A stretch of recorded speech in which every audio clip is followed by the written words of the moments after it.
Hello friends, welcome back once again.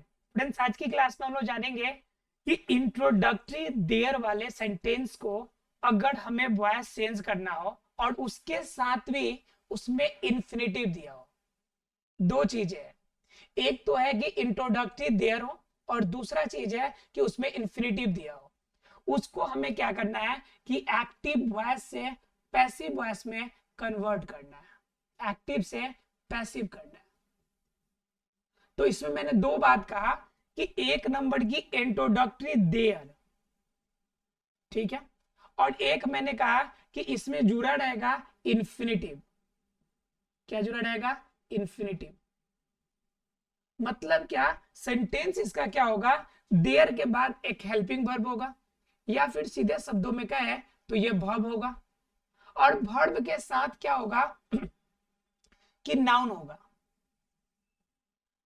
Noun होगा, या सीधे शब्दों में कहे कि ये मेनली आपका सब्जेक्ट का फॉर्मेशन होगा, और इसके बाद इनमें लगा होगा आपका इन्फिनेटिव।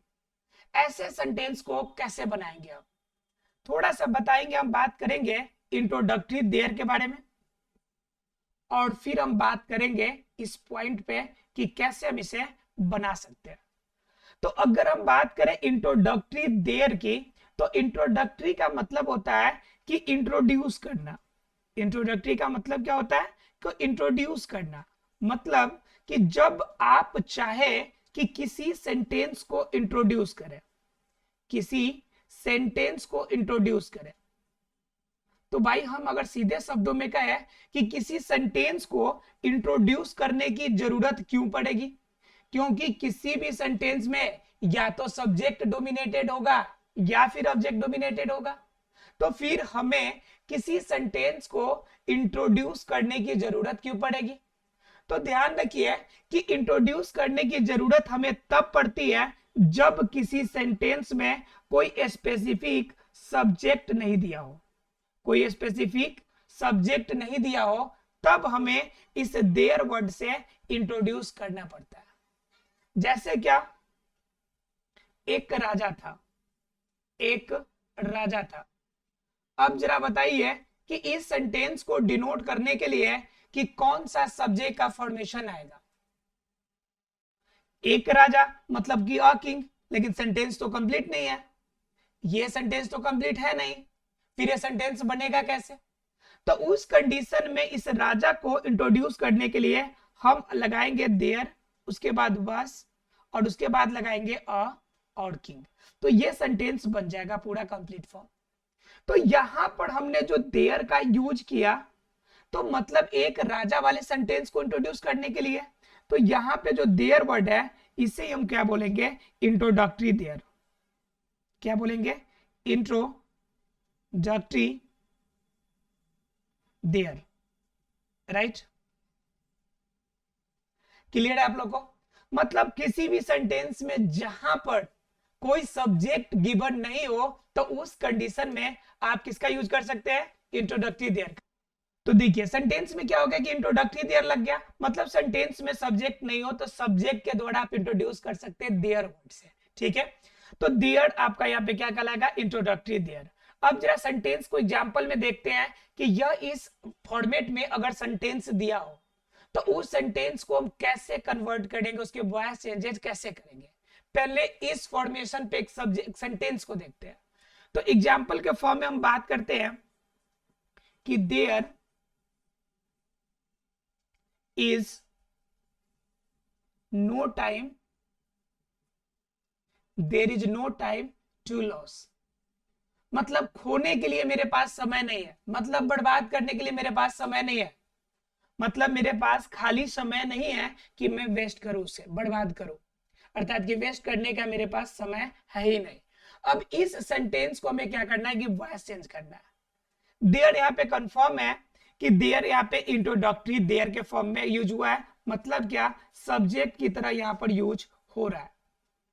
यहां पर जो ईज वर्ड है, यह ईज वर्ड किस लिए यूज हो रहा है? तो ईज हमारा हेल्पिंग वर्ब की तरह, अर्थात सीधे शब्दों में कहे तो यह मेन वर्ब की तरह भी काम कर रहा है। उसके बाद यहाँ पर जो नो टाइम है, ये नो टाइम नाउन के फॉर्मेशन में काम कर रहा है। राइट? उसके बाद अगर बात कीजिएगा टू लॉस की, तो टू लॉस यहाँ पर जो है ये टू के साथ वर्ब वन का फॉर्मेशन है, और टू के साथ जहां पे वर्ब वन का फॉर्मेशन होता है उसे हम लोग इन्फिनिटिव के नाम से जानते हैं। किस नाम से जानते हैं? इन्फिनिटिव के नाम से जानते हैं। तो सेंटेंस हमारा क्लियर हो गया कि सेंटेंस के अंदर हमारे पास सब्जेक्ट गिवन है, वर्ब भी है, उसके बाद हमें नाउन भी मिल गया और साथ में इन्फिनिटिव मिल गया। तो कंफर्म है कि इस आपकी पूरी स्ट्रक्चर पर हमारा सेंटेंस बन चुका है। मतलब ये सेंटेंस हमारा एक्टिव वॉइस में है, क्योंकि देयर यहाँ पे क्लियर दिख रहा है आपको, यहाँ पे वर्ब थर्ड का कोई फॉर्म नहीं दिख रहा है, मतलब ये तो कंफर्म है कि ये एक्टिव वॉइस है। अब जरा सोचिए कि इसको कन्वर्ट करना है आपको पैसिव वॉइस में। तो देखिए इसमें कोई ऑब्जेक्ट दिख नहीं रहा है। जब कोई आपको ऑब्जेक्ट नहीं दिखता है तो मैंने आपको एक कॉमन रूल बताया था कि आपको सब्जेक्ट को ही ऑब्जेक्ट के फॉर्मेशन में चेंज कर सकते हैं। तो यहाँ पे देयर जो है, देयर को हम क्या करते हैं? सब्जेक्ट के फॉर्म में ले लेते हैं, देयर, राइट। उसके बाद क्या है? इजैडम का यूज करना है। यहाँ पे वर्ब इजैडम है तो देयर के साथ यहाँ भी इज यूज होगा। फिर यहाँ पे नो टाइम नाउन है तो इसमें तो कुछ चेंजेस होता ही नहीं है, तो नो टाइम सेम यूज हो जाएगा। क्लियर? उसके बाद बात आती है कि इन्फिनिटिव की और बात आती है पैसिव वॉइस की। दोनों में फिर जंग छिड़ेगी। पैसिव वॉइस कहेगा कि हम वर्ब का थर्ड फॉर्म लेंगे और इन्फिनिटिव कहेगा भाई हम वर्ब वन के बिना मानेंगे नहीं। अब इन दोनों के बीच में टकरार होगा कि भाई काम कैसे होगा, दोनों किसी का बात नहीं मानने वाला। तो जरा सोचिए कि दोनों का बीच का रास्ता क्या हो सकता है। एक ही कंडीशन है कि रास्ता हो सकता है कि अगर वर्ब वन भी यूज हो और साथ में वर्ब का थर्ड फॉर्म भी यूज हो, मतलब दोनों फॉर्म एक साथ यूज हो, तब यह जाके सेंटेंस बन सकता है। लेकिन एक और बात आती है, जब वर्ब वन यूज कीजिएगा और वर्ब थ्री भी यूज कीजिएगा, जब नया वर्ब बाहर से लाइएगा तो सेंटेंस का फॉर्मेशन तो चेंज हो जाएगा। तो इस कंडीशन में हमें ऐसा भी देखना है कि कोई वर्ब वन अगर बाहर से लेकर आते हैं तो उनसे सेंटेंस में कोई भी चेंजेस फॉर्मेशन में नहीं होना चाहिए। ठीक है? तो इसमें क्या करना है कि टू तो यूज हो जाएगा, लेकिन इसके साथ जरूरी क्या है आपको कि टू के साथ यूज होने वाला, टू के साथ यूज होने वाला आपको क्या चाहिए? अब वर्ब वन चाहिए।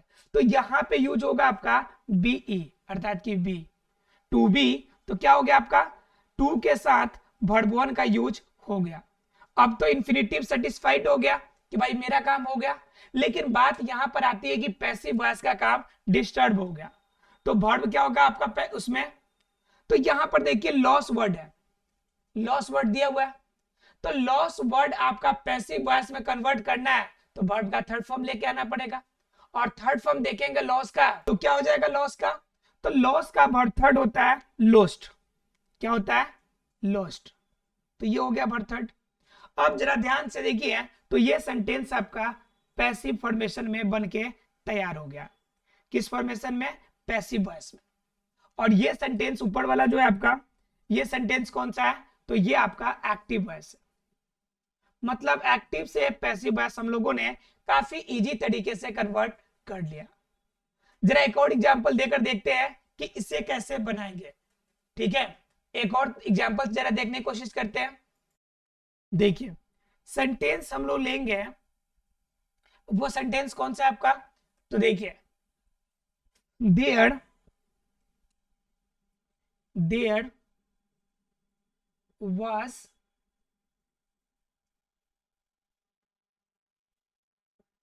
a lot of work to do। मतलब अभी करने को बहुत सारे काम है। a lot of work पूरा नाउन का फॉर्मेशन है, पूरा सेंटेंस का वर्ड का कॉम्बिनेशन है, और पूरा का पूरा ये नाउन है। यहाँ पे पूरा का पूरा क्या है आपका? वर्ब है। और पूरा का पूरा देयर यहाँ पे क्या है? तो यहाँ पे इंट्रोडक्टरी देयर के रूप में इंट्रोड्यूस किया गया है। क्या किया गया है? इंट्रोड्यूस किया गया है। क्लियर हो गया? यहाँ पे टू डू जो है, टू के साथ वर्ब वन का फॉर्मेशन है, और टू के साथ वर्ब वन का फॉर्मेशन मतलब क्या? इन्फिनिटिव का सेंटेंस है। क्या? इन्फिनिटिव का सेंटेंस है। अब जरा देखिए कि ये सेंटेंस तो हमारा लिख लिया है, हमने इसे एक्टिव वॉइस में देखा है। अब इसे कन्वर्ट करना हमें पैसिव में। तो पैसिव में कन्वर्ट करने के हम स्ट्रक्चर जान लेते हैं। तो स्ट्रक्चर क्या होगा कि स्ट्रक्चर होता है कि देयर, देयर के साथ आपको वर्ब का यूज करना है, वर्ब के साथ आपको क्या यूज करना है, जो नाउन दिया होगा वो नाउन यूज कर लीजिएगा। नाउन के बाद अगर आप यूज कीजिएगा तो इन्फिनिटिव दिया है तो यहां पे आप यूज कर लीजिएगा टू के साथ बीई और उसके साथ वर्ब का थर्ड फॉर्म। ये सेंटेंस का आपका क्या हो जाएगा, ये पैसिव वॉइस का स्ट्रक्चर हो जाएगा इसका। ठीक है, अब जरा सेंटेंस को बनाइए इस रूल से। तो पहले देयर का यूज करना है, तो ये हो गया, लीजिए भाई देयर। ठीक है, देयर के साथ क्या यूज करना है आपको, वाज आपका जो आपका वर्ब दिया हो वाज। उसके बाद क्या, उसके बाद यूज करना है आपको अ लॉट ऑफ वर्क। ये पूरा का पूरा नाउन है तो सेम चीजें आ जाएंगी, a lot of work, right. उसके बाद क्या है, टू के साथ वर्ब वन है तो यहां पे क्या यूज करना है, टू बी यूज करना है। क्या यूज करना है आपको, टू बी। तो यहां पे यूज कर लेंगे आपको टू बी। क्लियर। और उसके बाद कह रहा है जो वर्ब दिया होगा उसका थर्ड फॉर्म यूज कर लीजिएगा। तो डू का वर्ब थर्ड बताइए क्या होगा, तो डन होगा। तो यहां भी हम क्या यूज कर लेंगे, डन यूज कर लेंगे। यह इजी तरीके से हम एक्टिव से पैसिव में कन्वर्ट कर लेंगे। लेकिन ध्यान ये रखना है कि मैंने सिर्फ आपको इंट्रोडक्टरी देयर के बारे में बताया है, लेकिन इंट्रोडक्टरी फॉर्म में देयर के अलावा एक और वर्ड यूज होते हैं, वह वर्ड होता है आपका इट। देखिए, तो मैंने बताया आपको देयर का, बताया इंट्रोडक्टरी देयर के बारे में, लेकिन कहीं कहीं पर आप देखने को मिलेगा इंट्रोडक्टरी ईट। तो इंट्रोडक्टरी ईट वाले एक्टिव वॉइस जो देखने को मिलेंगे वो किस स्ट्रक्चर के फॉर्म में मिलेंगे वो जरा देख लेते हैं। ये क्लियर है आप लोग को, ये क्लियर है इंट्रोडक्टरी देयर वाला। अब जरा देखते हैं इंट्रोडक्टरी ईट वाला सेंटेंस। तो इंट्रोडक्टरी ईट वाले सेंटेंस लगभग लगभग सेम होंगे, लेकिन उसमें थोड़ा सा चेंजेस होगा, जरा उसे आपको समझना है। क्योंकि सेंटेंस कभी कभी कंफ्यूज करने के लिए वैसा ही सेंटेंस दे देते हैं जो लगे आपको पढ़ने के बावजूद भी आप भूल गए। ठीक है,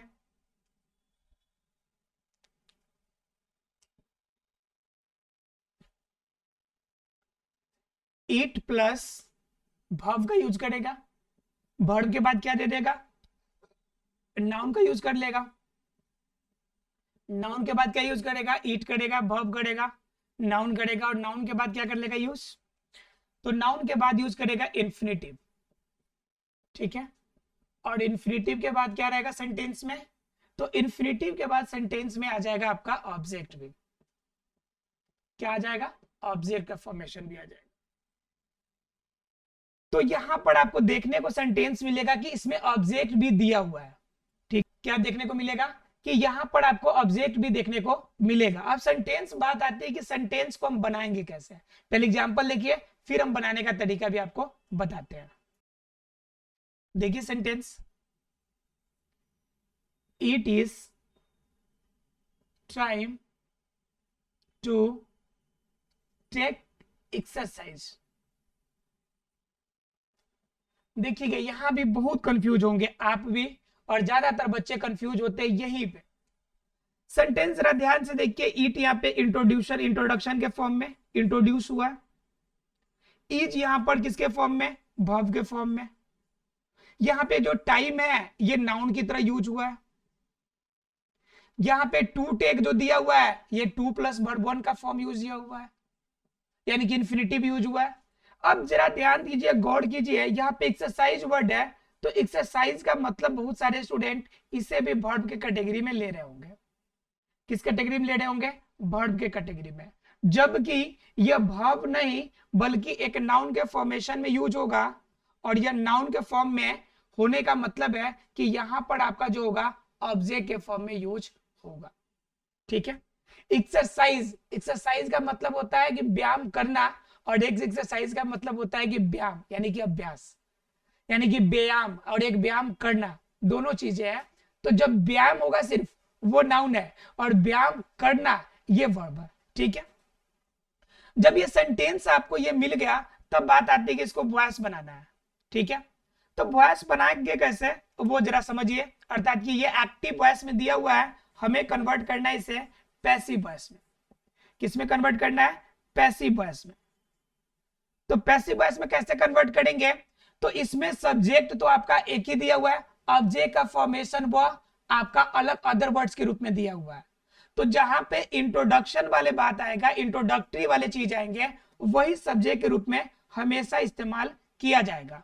तो यहाँ पे क्या हो जाएगा? इट इज, ये तो सब्जेक्ट और वर्ब यूज कर लीजिएगा। उसके बाद क्या है? नाउन है, तो नाउन भी यूज हो जाएगा।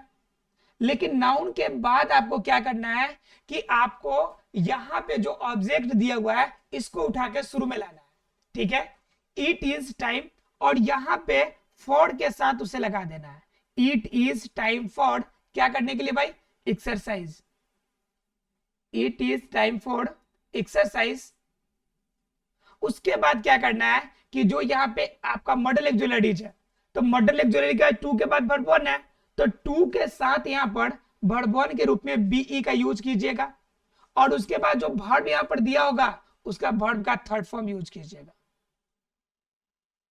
अब आपको थोड़ा सा क्या लग रहा होगा? टफ लग रहा होगा कि सेंटेंस एक बन कैसे रहा है, ठीक है?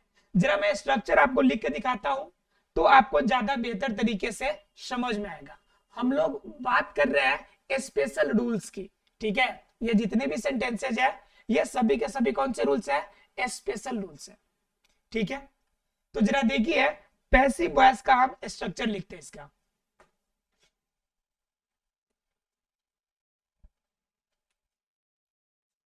वॉइस स्ट्रक्चर स्पेशल रूल, ठीक है? स्पेशल, ठीक है? अब जरा हम आपको रूल लिख के दिखा दें कि रूल क्या होगा, इसको बनाने का स्ट्रक्चर क्या होगा। तो स्ट्रक्चर में क्या मिलेगा हमें? स्ट्रक्चर में कहता है कि इट इज टाइम, ये तो सेम चीजें था, मतलब क्या? इट के साथ वर्ब का यूज करना है आपको। ये हम पैसिव का स्ट्रक्चर बता रहे हैं। किसका स्ट्रक्चर बता रहे हैं?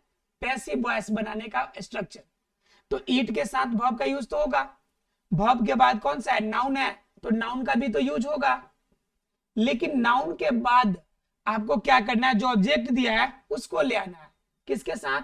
तो फॉर प्लस में जो ऑब्जेक्ट दिया होगा उस ऑब्जेक्ट को, ठीक है? और उसके साथ क्या किया आप लोगों ने? तो टू बी का यूज किया, मतलब टू के साथ बीई लगाना है, ठीक है? और उसके बाद जो वर्ब दिया था उसका आपने क्या कर लिया? वर्ब का थर्ड फॉर्म यूज कर लिया। ये सेंटेंस बनके तैयार हो गया। क्लियर? अब इस आधार पे एक एग्जांपल देख के देखते हैं क्या इससे आपका क्लियर हो जा रहा है कि नहीं, इससे सेंटेंस बन पाएंगे या नहीं, ठीक है? देखिए example, it is time to say our prayers. ये समय आ गया है कि हम अपने प्रार्थना को लोगों को बताएं। अब जरा ध्यान से देखिए, इस स्ट्रक्चर का यूज करके भी इसे बनाएंगे। तो शुरू में क्या लगाना है आपका? इट के साथ वर्ब का यूज, तो इट के साथ वर्ब का यूज कर लिया। नाउन, तो यहाँ पे टाइम नाउन है, टाइम का यूज भी कर लिया हम लोगों ने। फिर क्या कह रहा है? फॉर का यूज कीजिए, लीजिए, बिना पूछे फॉर का यूज कर लिए। उसके बाद कह रहा है कि ऑब्जेक्ट, तो आवर प्रेयर्स पूरा ऑब्जेक्ट है, तो फॉर आवर प्रेयर्स, ठीक है? उसके बाद क्या कर रहा है? टू बी लगा दीजिए, लीजिए भाई टू बी यूज कर लिया। कह रहा है उसका जो वर्ब दिया है उसका थर्ड फॉर्म कर दीजिए, तो टू बी, और ये हो जाएगा सैड। बोलिए कितना आसानी से आप सेंटेंस को बना सकते हैं? बिल्कुल आसानी से बना सकते हैं। आशा फ्रेंड्स ये सेंटेंस बनाने का तरीका आपको समझ में आया होगा। मिलते हैं अगले क्लास में नए स्पेशल रूल के साथ, तब तक के लिए thank you very much friends.